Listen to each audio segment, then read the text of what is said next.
Good morning, everyone, or good day, as the case may be. This is David Corey coming to you from the Emotional Intelligence Training Company, and I'm here with my colleague, Mr. Kim Cairns, and we're here to have a conversation about self-actualization, which is the second of 15 different EQ competencies that belong to what we refer to as the MHS model of emotional intelligence based on the original work of Dr. Reuven Bar-On. So, Kim, what comes to mind for you when you think of self-actualization? Well, what immediately comes to mind, Dave, is the whole concept of living a meaningful life, living a fulfilling life. And I think that what really comes to mind for me is that's not some end point that I'm working towards. So I have a clear vision of what meaningful and fulfilling is for me. And each day I have choice points where I'm taking action that either lead me in that direction or are leading me in another direction. So I always really think about values when I think about self-actualization. Continuing to get clear about what those values are, and constantly reflecting on and assessing whether the choices that I'm making throughout the day are taking me in that direction. So it sounds to me like you're suggesting that self-actualization may be more of a process, more of an ongoing kind of a process, not kind of a state, but rather a journey. Yes, and I think too often we get into this kind of mindset where, you know, part of self-actualization is setting goals, but it's not to me setting goals and then getting there and ticking that off my box and then moving on to the next one. Right. So there is a process there of, you know, acknowledging how I'm working toward what I've set as a goal, and how I'm behaving my way there. And so then it's when I do achieve goals, there's an actual pause and reflect on, okay, how did I get here? And now let me acknowledge that I'm actually here and celebrate that too. And it's the accumulation of those celebrations of those components that lead to that fulfilling life. Right. Now, as you know, Kim, we refer to self-actualization as well as some other concepts that psychologists have traditionally seen not as competencies, but as somehow fixed traits or some other label. And so, you know, how do we then think about self-actualization as a competency if it's a process or a journey? Does that seem to suggest that we are better and worse at self-actualization throughout the course of our lives? Well, I don't know whether it's actually better or worse. It's about the driving force for me is this one precious life that I have, and noting that I have choice within that. And there are going to be a number of things that come down the pike in my journey. And it does come back to that notion of how am I choosing to view that, and what choices am I making in terms of how I'm going to manage that process. Right. So there's a fluidity to self-actualization to me. Yes. And it is interesting that some of Maslow's words and Kurt Goldstein, when they originally, you know, conceptualized self-actualization, was around becoming all that we can be, all that we're capable of, and fulfilling our potential. And I think that's interesting. Well, often when we talk with people who get a lower score on the EQI, they're feeling a bit stuck. Have you had that experience, Kim, where they're just, you know, they're not doing what they would really like to be doing, and they have a bit of a vision of that, and it's unfulfilled? Right. Yeah, I think that there's that notion of I have this end result in mind, And within that context where people are not happy, it's doggedly working towards that, often relying on the same strategies over and over again. And so it is about I'm only going to be fulfilled when I get to that point, whereas there's fulfillment along the way. One of the stories that comes to my mind, Dave, is Jerry Seinfeld actually fascinates me. Now here's a stand-up comedian who became engaged in a television show and had huge success. And then when that show ended, what did Jerry do? Jerry went back to doing stand-up comedy in small clubs. So here's a guy that got to where he wanted to be, and then thought, okay, that's great. I've had that. Now, what am I going to work on next? What do I truly love? What he really loved was the engagement with the crowd. So here's Jerry Seinfeld showing up at a series of small clubs, often unannounced, and saying, will you give me 5 minutes? Will you give me 5 minutes? I've got some new material to try out. And so there, to me, is somebody that's recognized where he's arrived, and it's okay, where do I want to go next? What has meaning and purpose in my life right now? Yes. Yeah.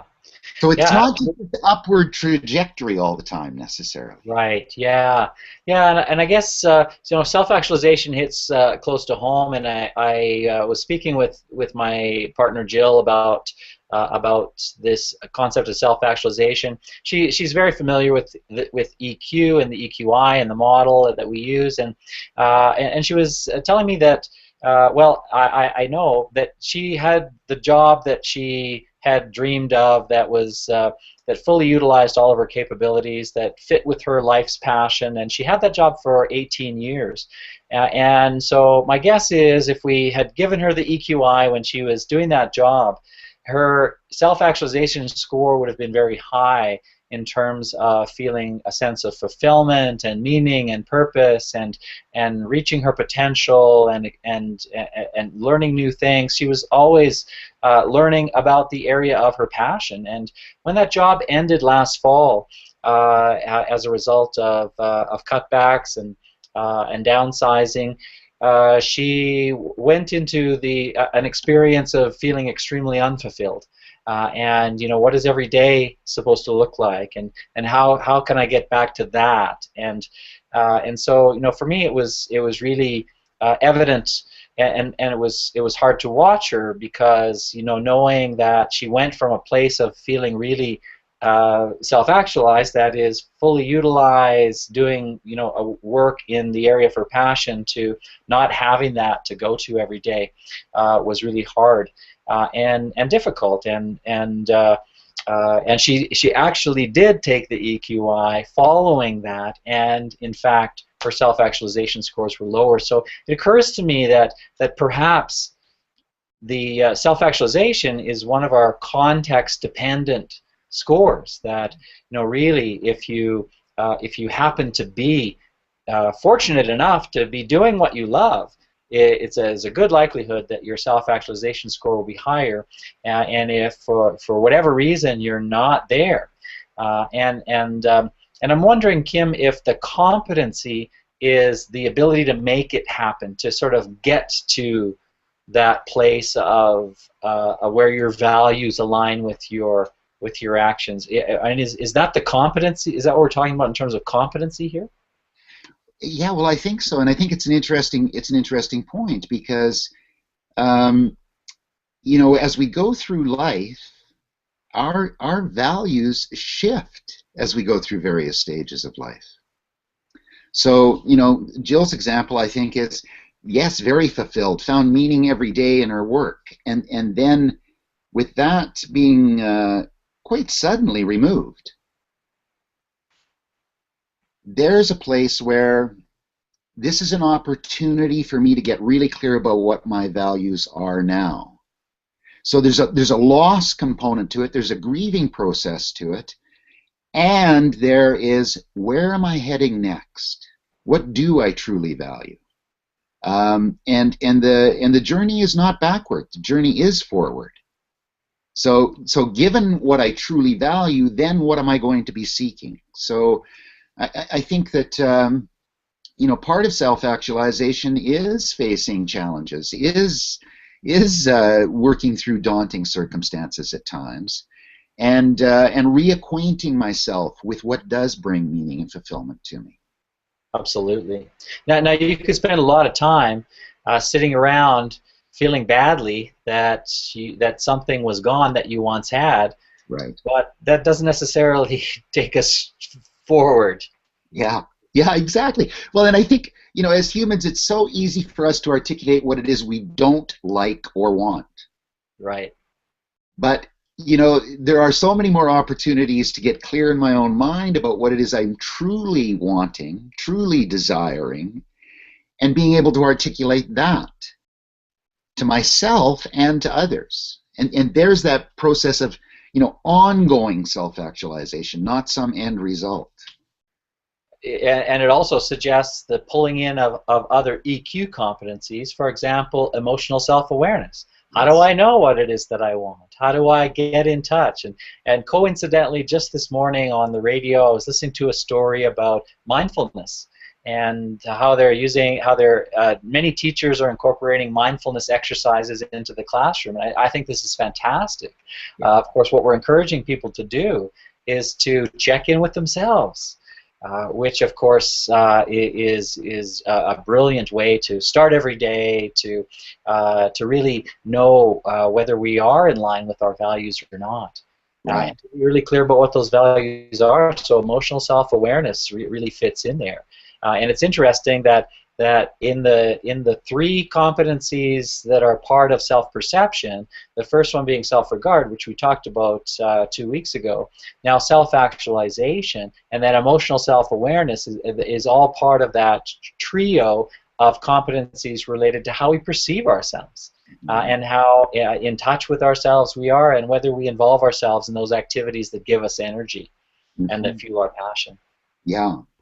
Yeah, and I think that what comes out to mind from that too, Dave, is in terms of the self-actualization process, I think there are a lot of people that end up in situations that they thought they wanted to get into, or that there was external pressure to get into.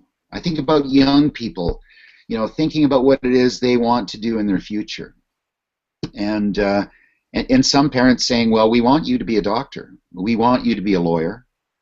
And since we're paying the freight on this, this is where you'll be heading. And I think that there's a couple of opportunities there from a parenting perspective too. But in terms of that young person, getting really clear about what it is that drives me. What do I feel passionate about? What really gets my juices flowing? That's where we're talking about that emotional self-awareness part, that self-regard part, and self-actualization. There's the interweave of those three in that process. And I think there's so many stories of people that have gone into university in a direction, and then that did not prove whether it was parental pressure or even their own thoughts about, well, I'd like to be this.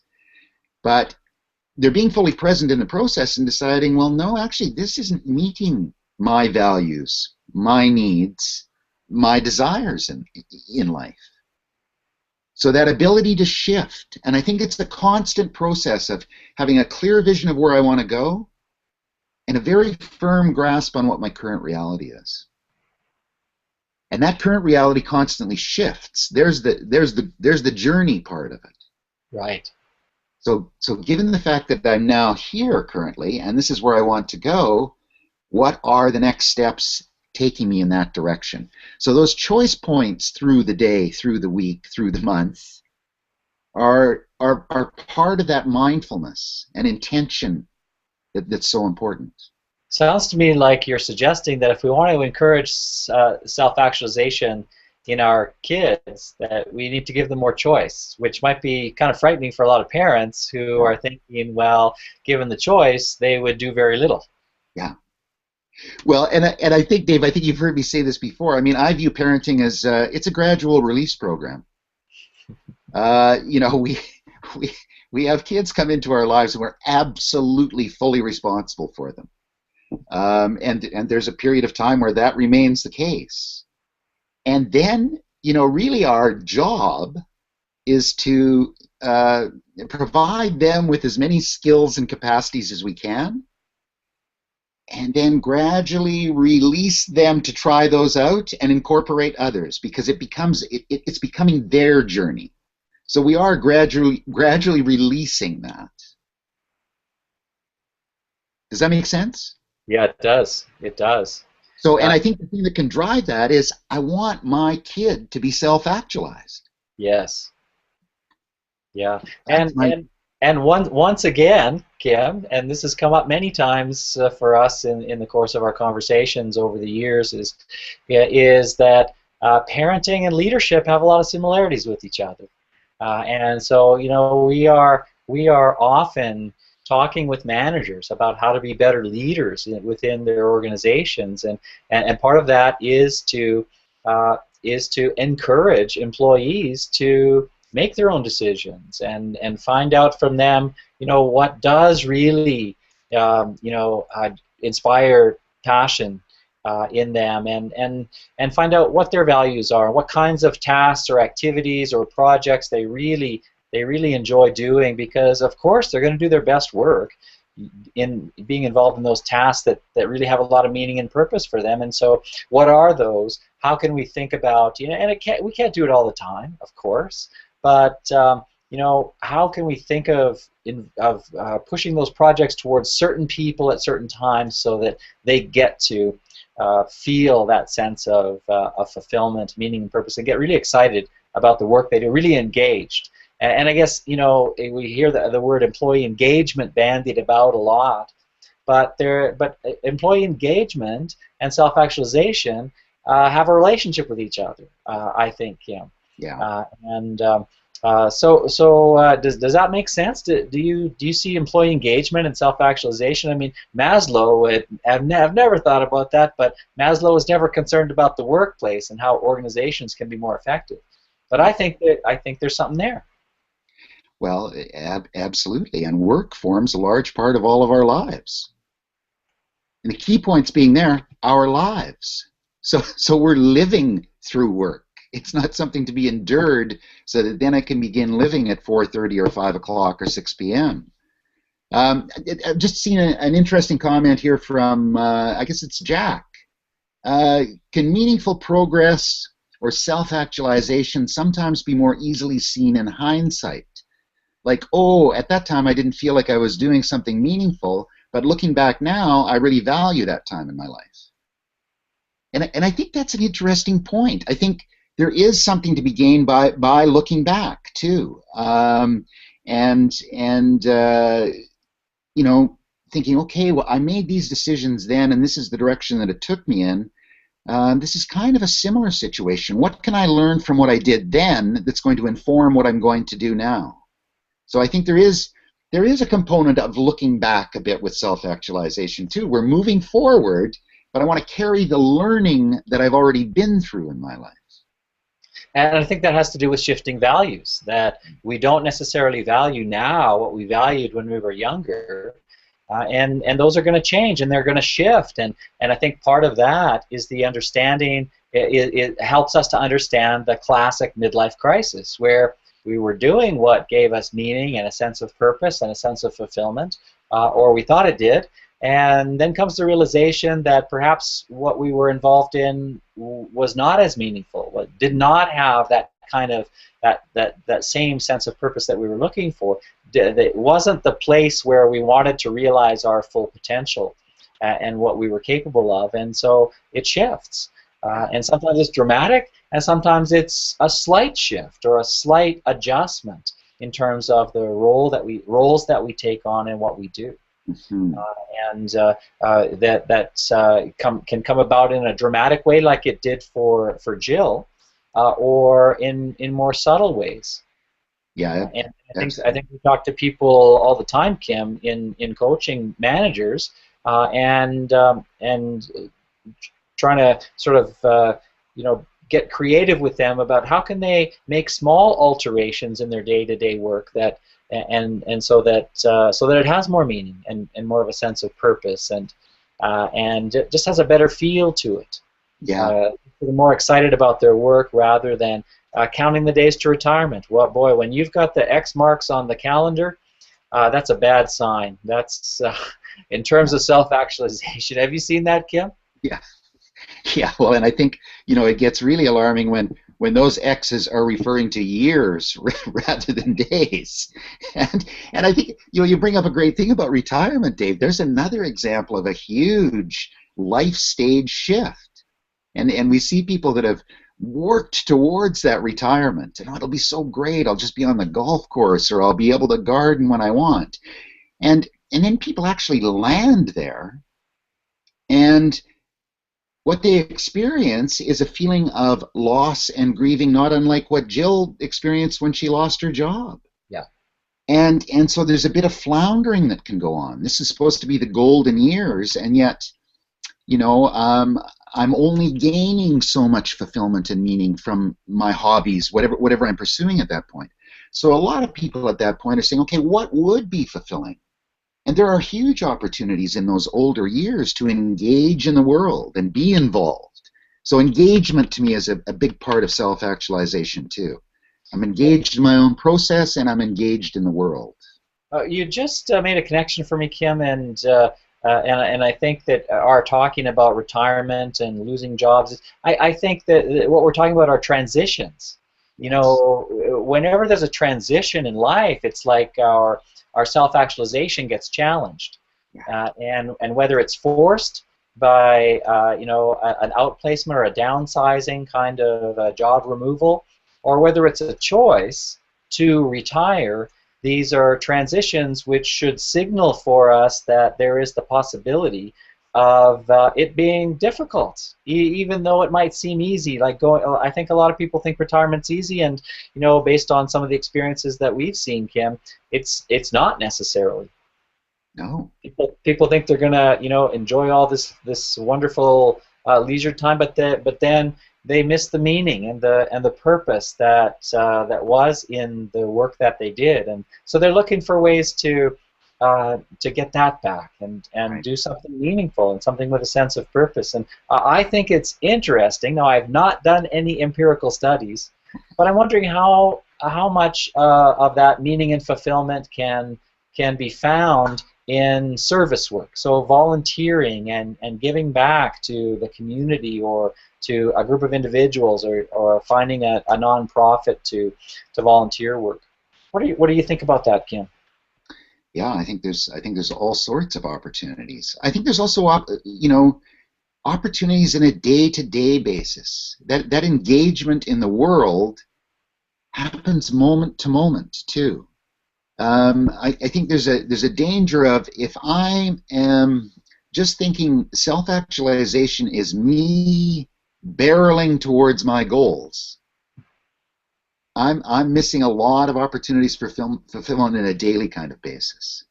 Um, it's I mean, sometimes when I think about that, I think about road rage.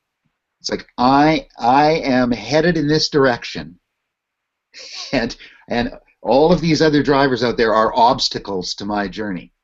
When in reality, nothing works on that road if it's not a cooperative effort. Me being clear about what I want, but also acknowledging that, okay, I need to be curious about what some other people are wanting in that process too. So I think that's a part of an important part of self-actualization is curiosity. Curiosity about myself, curiosity about others. Well, you just reminded me of another piece of self-actualization, Kim, and that is the needs of others. I mean, we can't just focus on our own needs. We can't just think about what's going to make us fulfilled and what's going to, be meaningful and have a sense of purpose for us alone. When we're social beings and we're part of families and we're in relationships, and it's about balancing that and finding a way to work out and negotiate those kinds of compromises, which mean that we all get to experience a sense of meaning and purpose and fulfillment. And you're right. I mean, that sense of road rage. We sometimes see that sense of road rage in managers who think that their job in the family is to focus on their careers. Right. And then when their partners say, "Wait a minute, you've got a family, and you need to find a way to balance your career and your family responsibilities," then they get really angry. It's like, wow, I'm doing my part. You know, I'm off making the money. I'm doing that, and you know, don't complicate my life by saying that I have to juggle career and family. Um, so that's kind of interesting. It's like maybe having to relook at priorities and values. I think that's an important piece of what we're talking about in terms of competency, is reevaluating priorities, values, and making changes. I think Yeah. we all need to make changes at times. Yeah, definitely. What other points do we want to make sure that we leave people with, Kim, in terms of? I mean, we talked a little bit about it for leaders. That leaders need to make sure not only that they are involved in what has meaning and purpose for them personally, but also be thinking about their direct reports, their peers. You know, how can again, how can you support others in their self-actualization? What about the person who just comes and says, you know what, I'm feeling a real lack of fulfillment, a lack of meaning and purpose? How do we support that person? Well, I think it's important to really hear that. I mean, if somebody has been vulnerable enough to state that, there's a choice point in a day that's really important for a leader. What do I want to have happen here? And whether that's driven by what the company wants in terms of a bottom line, getting the job done, that's that choice point of, okay, this is an opportunity to actually help this person get to a place where they are going to be contributing to that. If that's the initial driver, then let that be the initial driver. Right. But it's an actual choice point about engagement with that employee. So I think, you know, what a great opportunity to acknowledge and applaud that vulnerability from an employee, to state that I'm not happy. And that may not be stated in the most positive way. That might be an outburst in a meeting. I'm not happy here. I'm not happy with this decision. Right. But there's room there for a follow-up conversation around, okay, well, what would make you happy? Right. I'm not going to focus on what's not making you happy. So that's there. You've articulated that. What would make you happy? Is there room for some exploration there? And I think it's important to say that, you know, we are not psychologists, we're not counselors or psychotherapists. We're workplace performance specialists, and we look at coaching, we look at assessment, training, and coaching as our tools in our toolbox. But if someone is really experiencing a lack of meaning and a sense of purpose in their lives, I mean, that could be serious, and it could be that that someone is encouraged to look to their employee assistance program, or to get counseling or get support if they really have trouble pulling themselves out of that situation. So that's an important thing to think about. Comment here, and then we'll wrap up. A great scene near the end of the movie, Julie and Julia, where Julia Child's husband is having serious doubts about whether his years of service to the American Embassy in China was meaningful. He's crushed. Yeah, I mean, I think we can absolutely look back and view what we thought that what was meaningful. Maybe we can second guess ourselves, and again, there are people who say that we should probably not spend a whole lot of time looking back. A scene that I remember from a humorous movie, I think it was called The Great Race, where they're all racing across across Europe, and they jump in this car, and the first thing the guy does is grab the rear view mirror and rip it off its mount and throws it away in this little Italian sports car, and the other person says, "What are you doing?" And he says, "We don't care what's behind us, only what's in front of us." And that's the idea, is that you know, we can't spend a whole lot of time wondering about what could have been or should have been or would have been, but it is about getting in touch with what's important to us, and trying to be involved in those activities that connect with with our higher values. So thanks very much, Kim, for our conversation today. I'm going to sign off. David Corey with the Emotional Intelligence Training Company. Thanks for joining us. And join us on our next call where we will be talking about emotional self-awareness. So I'll turn it over to you, Kim, to wrap it up for us. And thanks for joining me today. Well, thanks everyone who's viewing this video live or taking a look at it on our YouTube channel. We're going to be, of course, going through all 15 competencies, and as Dave said, self-awareness next week. So thanks again for joining us, and look forward to seeing you in the future.